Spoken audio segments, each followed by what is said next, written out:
Hey, what's going on, Guardians? My name is the Black Link, and today is Thursday, October 29th, 2020.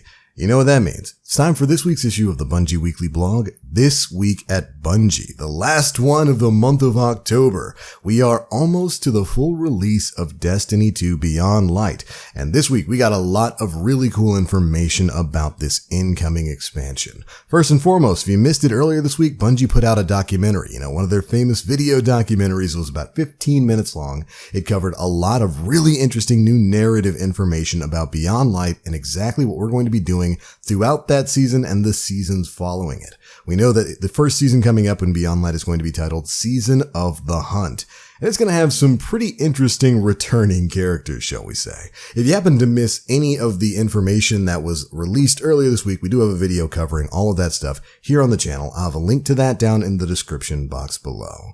But Season of the Hunt is going to be where we start things out this week. If you happen to miss this as well, Bungie put out a special webpage for the Season of the Hunt. And importantly, as a part of that webpage, we got our first content release roadmap for Beyond Light and the Season of the Hunt itself. You know these. Bungie puts them out. It shows what type of activities you're going to be engaging in for the next couple of months and prepares you for the next season of content. And so we're going to take a quick look at that here.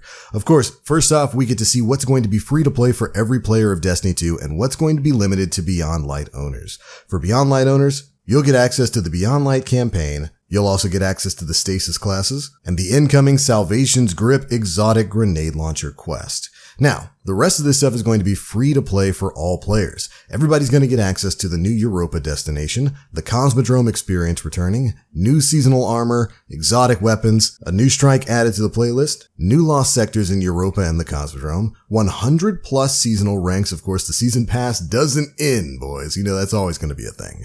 New artifact mods, new triumphs, shaders and emblems, Iron Banner, and the Dawning. And then we get to look at some of the scheduling for all of these events going forward. Of course, November 10th, the seasonal artifact and reward track is going to unlock alongside Destiny 2 Beyond Light. Also, Empire Hunts, I guess a brand new activity is going to be going live as well. And the new Glassway Strike is going to open up. And it looks like this season is going to last from the 10th of November all the way to January 12th. We'll be able to uncover Europa's secrets throughout that time frame. Starting on November 13th, adept weapons will be added to Trials of Osiris. We heard about that in a previous TWAB.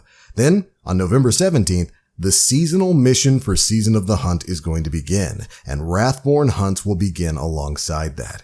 After that, November 21st, the raid, the Deep Stone Crypt, is going to open for Guardians system-wide. And then, on December 8th, we'll have our first Iron Banner of the Season of the Hunt. Then from the 15th of December till January 5th, we've got the Dawning Winter event confirmed to come back. And then even more after that. So we're certainly going to have plenty of things to do when Beyond Light goes live and the next big season of content comes to Destiny 2. Really exciting stuff. But moving on to the rest of the TWAB, we got a lot of information about some quality of life and progression changes that are going to be dropping alongside Beyond Light. First things first, we got to learn what the new power caps are going to be. The new incoming soft cap for power is going to be power level 1200. The hard cap will be 1250, and the new pinnacle cap will be 1260. When you first log in next season, all of your weapons and armor are going to be up to 1050 power or higher. If you have anything already over 1050, it will remain unchanged, and anything under is going to be brought up to the new base power of 1050. All new players will also be starting at 1050 as well, basically giving everybody an even starting point for the brand new season. Next up, we learn about how some of your powerful rewards are going to be changing. Bungie's got a change coming that will allow you to have a chance to earn powerful rewards from Strikes, Gambit, Crucible, and from seasonal drops all the way up until the hard cap. Meaning you're going to be able to play basically whatever content you want and still reach the hard cap when Beyond Light comes out. Good change if you ask me. They go on to state that it will still be much quicker to continue to complete all the powerful reward sources each week, but if you just want to play Strikes or Crucible matches all day every day, you can still continue to earn powerful rewards.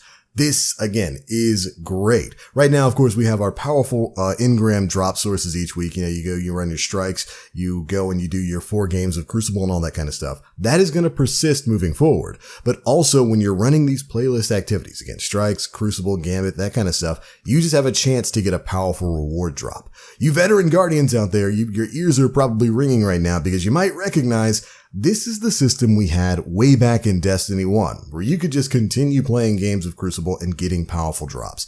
Really happy about this change. Again, it's one of another step towards letting people play the content that they want to play and still make progress in the game. Very happy to hear about that. Next up, they talk about tokens and your item collections. Starting next season, gear received from collections and turning in tokens will have a lower power than in previous seasons. Gear earned through token purchases will be 20 power below your power level, and collection buybacks will be capped at 1050 power. What this basically means is if you've got a bunch of Crucible tokens and you head over to Lord Shaxx, you can't just dump those tokens into Lord Shaxx and progressively raise your power by getting a bunch of stuff that's at your power level. That kind of gear, the gear that you actually trade tokens for, is now going to be capped 20 levels beneath your current power. And believe me, this was done because of the people who would go out there, those of us who would go out there, check which vendor was dropping powerful engrams and then just spam thousands upon thousands of tokens. So that method is being nerfed a little bit here. And of course, they go on to note that the collections there, of course, you're going to be pulling stuff from your collections. It's going to be capped at 1050 and you'll have to just go infusing after that. Next up, economy changes. This is going to have to do with major changes coming to a lot of the materials that are no doubt really taking up way too much space in your inventory. Well, for many of the currencies, even the ones for planets that aren't disappearing when Beyond Light comes out, you'll still be able to keep and spin those inventories. But starting in Season 13, Phase Glass Needles, Alkane Dust, Simulation Seeds, and Seraphite will no longer be accepted by vendors. For those of you that still have unspent stockpiles at the end of Season of the Hunt, Spider will be kind enough to offer a small glimmer exchange to take them off your hands. But if you're smart, you're probably going to need to get rid of some of those stockpiles before that happens because Spider ain't going to give you a good deal on it. They go on to state that there are other items that will be removed from your inventory at the end of Season of Arrivals. Some, like faction tokens, have not had a purpose in quite a while, and others, like expired ramen coupons, never really had a purpose but held some sentimental value. So stuff like that is going to be basically removed when Beyond Light comes out. And it really bums me out because it confirms to me Bungie still isn't going to be doing anything with factions, and that makes me real sad. After that, Bungie spent some time to talk about bounties, but basically stated that they haven't really finalized any big changes yet. They are going to be changing the way bounties work so that people don't have to rely quite so heavily upon them alone to power level their characters, but that they're still working on that system and they'll be looking to release more information on it prior to the release of Season 13. Next up, the Season Pass is of course going to be returning in Beyond Light, but there is going to be one big change. The Season Pass is now going to offer Bright Dust as a reward. The Season Pass free path will offer up to 7,500 Bright Dust, while the owned path for people who, actually pay for the Season Pass is going to offer an additional 3,000 Bright Dust, and weekly bounties will now award 100 Bright Dust per completion. I think this is a great change. Them removing Bright Dust as a reward from bounties a while back was an awful idea in my opinion. They went back on that a little bit, and now they're adding even more ways for you to earn Bright Dust just by playing the game. This is a good change in my opinion. And even beyond this, they go on to note that they have more plans for improving how you earn Bright Dust coming in Season 13 and will continue to monitor player feedback. Good stuff. Next up, we learn a bit more about how the Spider as a vendor is going to be changing in Beyond Light. First up, Spider will no longer be selling legendary shards. This exchange is going to be removed mainly because nobody was using it. Well, I won't say nobody, but they say that not a lot of players were using the legendary shard exchange. And in place of that legendary shard exchange, Spider is now selling enhancement prisms. These highly valued items come at a cost. 400 legendary shards per prism, and he's going to be stingy with them so you can only purchase about 3 a week. But that's not the only change that they've mentioned here. They've also taken another look at how the enhancement core exchange works and made some changes. The ascending cost mechanism has been removed, thank you, and at its place, Spider will now sell you 5 enhancement cores a day for a fixed price of 30 legendary shards each. While this does limit the number of cores that you can acquire from him each day, they feel a consistent price is a clearer experience with less chance to accidentally spend large quantities of legendary shards. Not so sure I completely agree with all of that. But anyways, going on, they say more importantly, it's also going to be cheaper. In the old purchase model, you'd pay 310 legendary shards for 5 enhancement cores, and in the new model, you'll only pay 30 shards each, which equals out to 150 legendary shards for 5 enhancement cores. So while it does limit your acquisition rate, it actually will save you 160 legendary shards every 5 cores. I guess overall this is probably going to be a good thing. I don't like that they're limiting the items that you use to power yourself up or masterwork yourself. I think that's another artificial way to kind of elongate the grind for things right now. We'll have to see if it works a bit better than the system we've currently got. Moving on from there, we've got a huge change coming to the way that you're going to be summoning your Sparrow. Starting in Beyond Light, all Sparrows, both legendary and exotic, will now innately summon instantly, even without the Transmat Preloader perk. As a result, there's no need for a ghost mod to impact this functionality, so Speed Demon is not going to be carried forward into the new system. That's right, Bungie has finally heard our cries. All Sparrow summoning will be instantaneous in Beyond Light.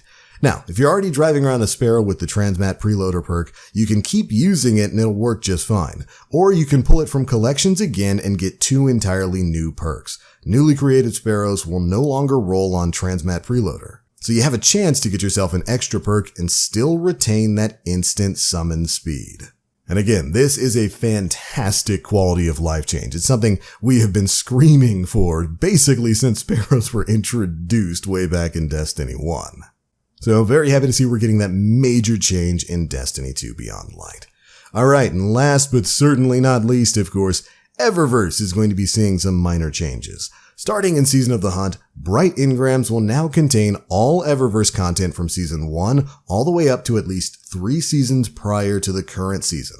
So for when Beyond Light comes out, it'll be Season 1 up to Season 9.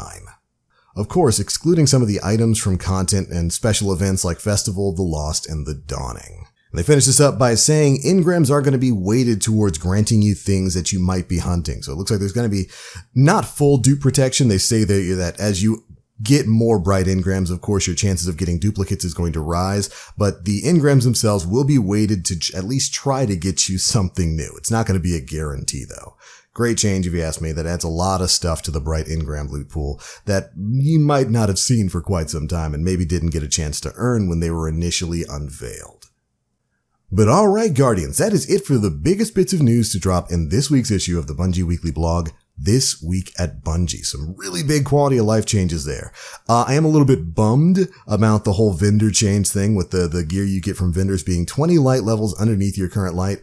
If you were an old player like me who had thousands of tokens, thousands of materials that you could turn in to farm those engrams, it was a great way to kind of gradually raise your light level. You just figure out whichever vendor was dropping light level appropriate gear during that time frame, and you just go dump all of your resources there and instantly have a leveled up character. So I'm a little bit bummed about that, but I understand ultimately why they made that change.